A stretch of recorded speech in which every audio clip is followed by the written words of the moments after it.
Hola a todos y bienvenidos a la Biblioteca de Antigua.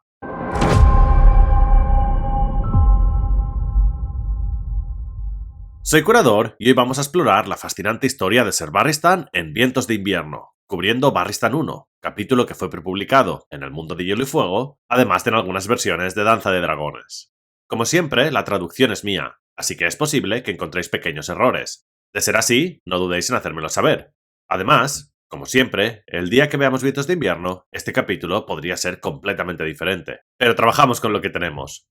Sin más dilación, relajaos y preparaos para este viaje. ¡Vamos allá! A través de la oscuridad de la noche, los muertos volaban, lloviendo sobre las calles de la ciudad. Los cadáveres más podridos se deshacían en el aire y estallaban al chocar contra los ladrillos, esparciendo gusanos, larvas y cosas peores. Otros rebotaban contra los costados de las pirámides y torres, dejando manchas de sangre y vísceras que marcaban los lugares donde habían golpeado. Por grandes que fueran, los trabuquetes de los yunquios no tenían suficiente alcance para lanzar sus horrendas cargas hasta el interior profundo de la ciudad. La mayoría de los muertos caían justo dentro de los muros, o se estrellaban contra las barbacanas, almenas y torres defensivas. Con las 6 hermanas desplegadas en un semicírculo irregular alrededor de Meereen, todas las partes de la ciudad estaban siendo alcanzadas, salvo los distritos más al norte. Ningún trabuquete podía alcanzar más allá de la anchura del Skahazadán. Una pequeña misericordia, pensó Barristan Selmy mientras cabalgaba hacia la plaza del mercado dentro de la gran puerta más occidental de Meereen. Cuando Daenerys tomó la ciudad, habían atravesado esa misma puerta con el enorme ariete llamado la Polla de Josso, hecho con el mástil de un barco. Los grandes amos y sus soldados esclavos habían hecho frente a los atacantes allí, y la lucha había rugido por las calles durante horas.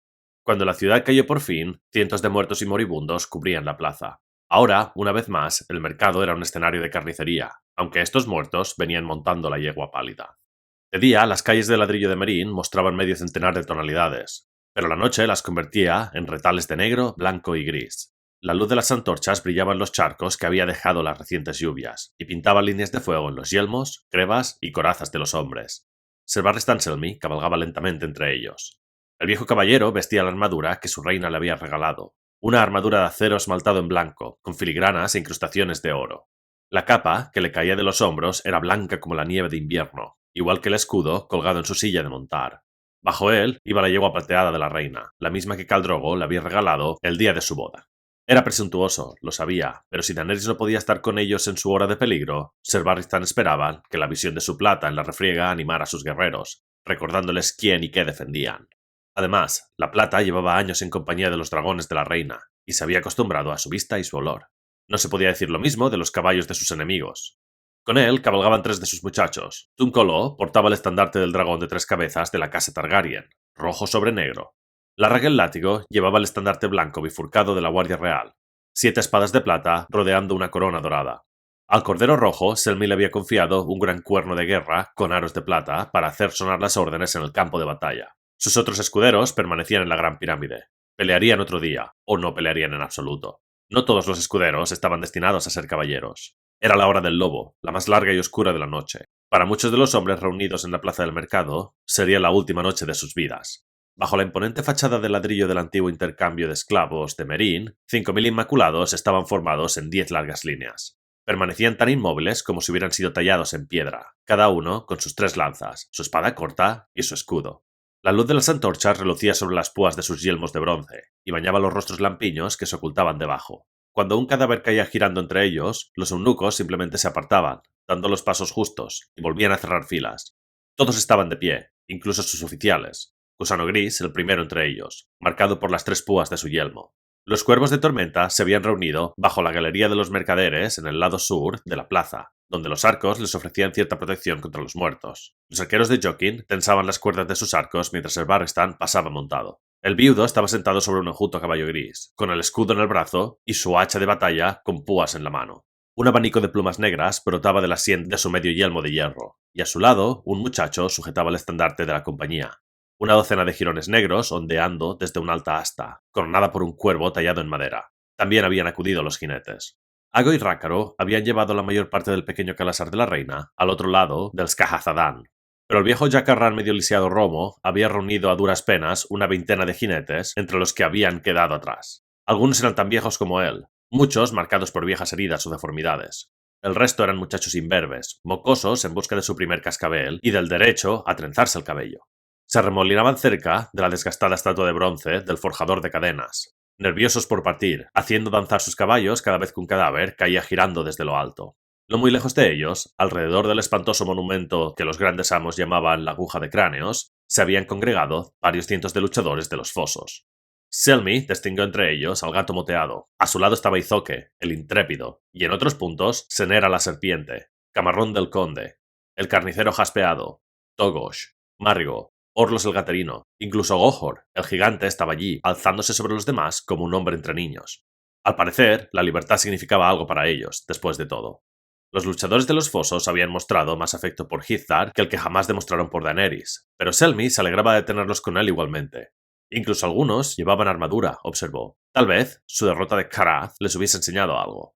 Arriba, las almenas del portón estaban atestadas de hombres con capas remendadas y máscaras de bronce.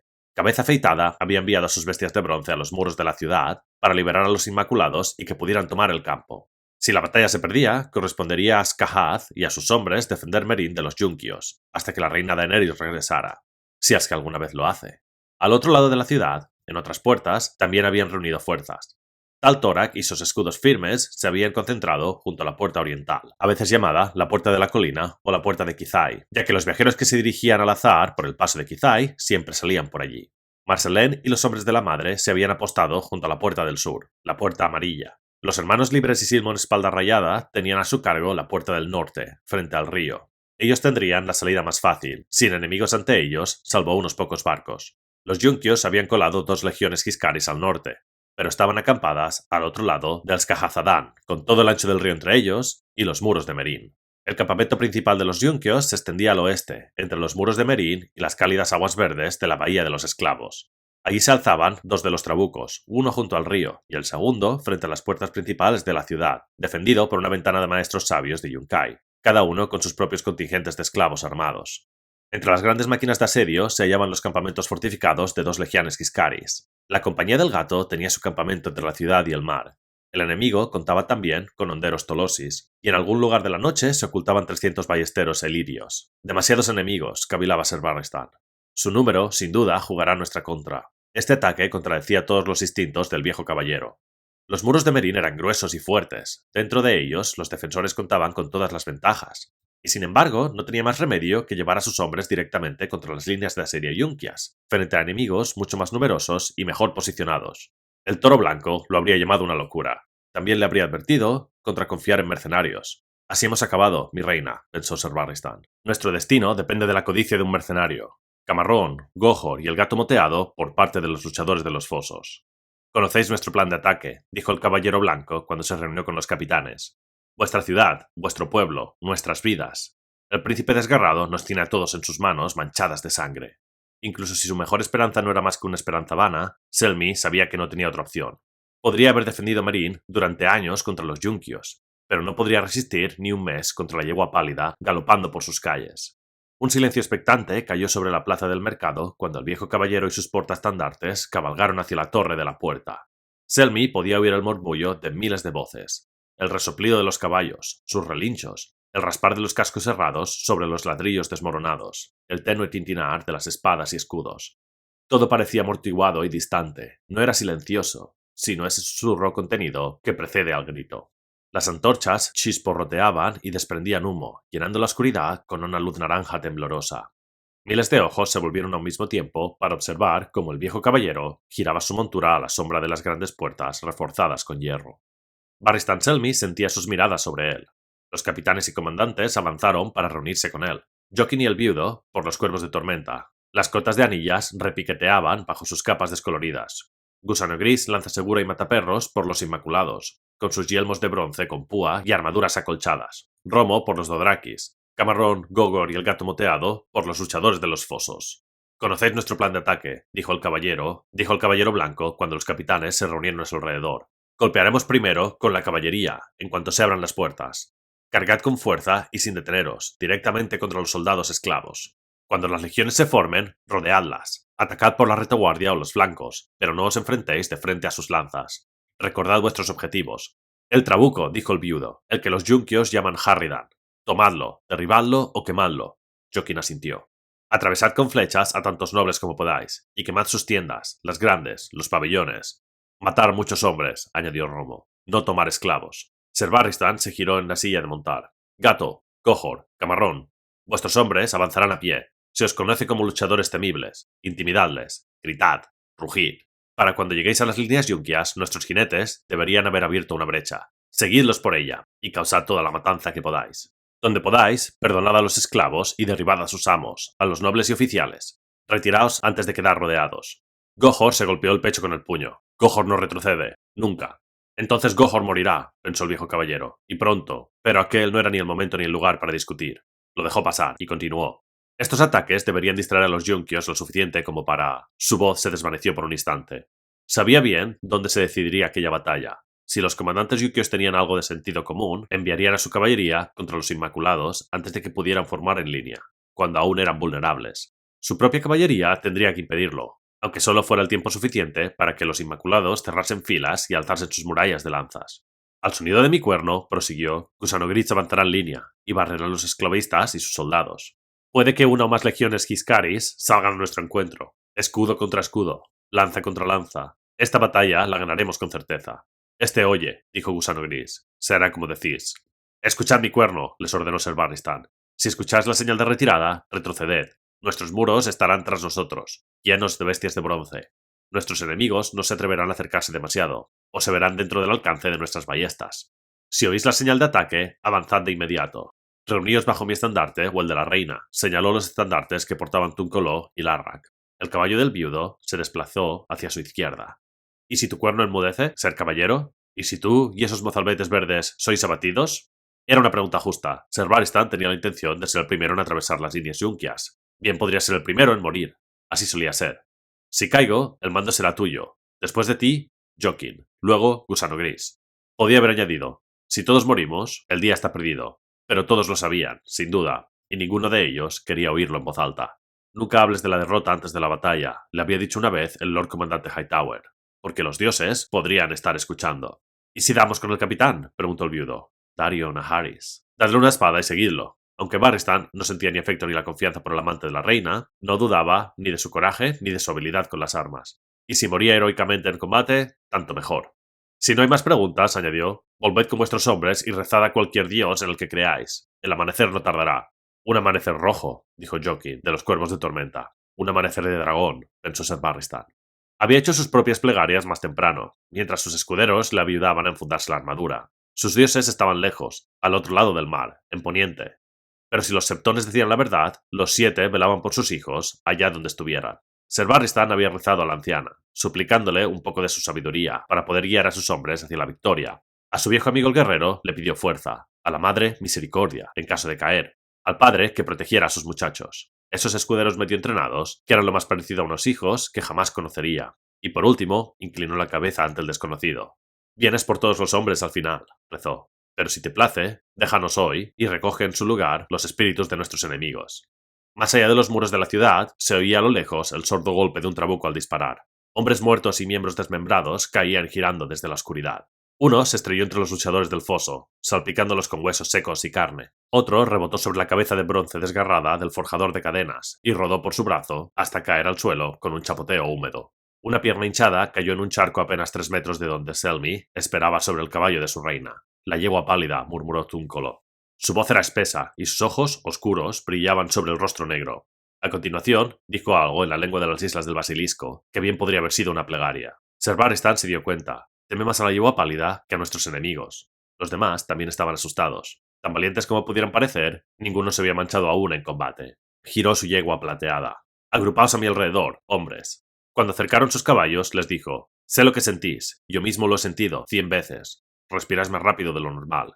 En la barriga, un nudo de miedo se enroscaba como un gusano negro y frío. Sentís ganas de orinar, quizá de evacuar. Tenéis la boca tan seca como las arenas de Dorn. Os preguntáis, ¿y si me deshonro ahí fuera? ¿Y si olvido todo lo que he aprendido? Anheláis ser héroes, pero en lo más hondo teméis ser cobardes. Todo chico siente lo mismo en vísperas de batalla. Ay, también los hombres hechos y derechos. Esos cuervos de tormentas que veis allí sienten lo mismo. Y también los Dothrakis. No hay vergüenza en tener miedo, salvo si dejáis que os domine. Todos saboreamos el terror alguna vez. Yo no tengo miedo, gritó el Cordero Rojo, casi a voces. Si muero, me presentaré ante el gran pastor del azar, romperé su cayado sobre mi rodilla y le diré: ¿por qué hiciste de tu pueblo corderos en un mundo lleno de lobos? Y entonces le escupiré en el ojo. Ser Barristan sonrió. Bien dicho. Pero cuida de no ir buscando la muerte ahí fuera, o sin duda la encontrarás. El desconocido viene a por todos nosotros, pero no hay por qué correr a sus brazos. Sea lo que sea que nos depara en el campo de batalla, recordad que ya ha sucedido antes, y a hombres mejores que vosotros. Soy un viejo caballero, y he visto más batallas que años tenéis muchos de vosotros. Nada hay más terrible sobre la tierra, nada más glorioso, nada más absurdo.